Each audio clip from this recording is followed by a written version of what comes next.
Good afternoon বন্ধুরা। দেখো, আজকে আমার লাঞ্চ থালি তৈরি হয়েছে, তবে একটু লাঞ্চ থালিটা আজকে একটু অন্যরকমই করেছি।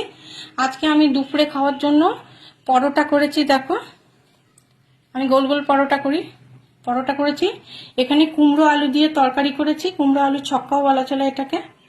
এটা ঘি গরম মশলা দিয়ে করেছি। আর এখানে করেছি একটু চালের পায়েস। এই হচ্ছে আজকে আমার লাঞ্চ মেনু।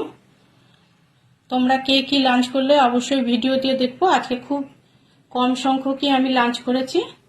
আজকে ঘরের লোকজন সংখ্যা কম, তাই জন্য আমি আজকে এই লাঞ্চটাই করেছি। তা তোমরা কে কেমন লাঞ্চ ভালোবাসো, ভাত ভালোবাসো না পরোটা লুচি ভালোবাসো, কমেন্ট করে জানিও। ভালো থেকো, সুস্থ থেকো। এই পর্যন্ত।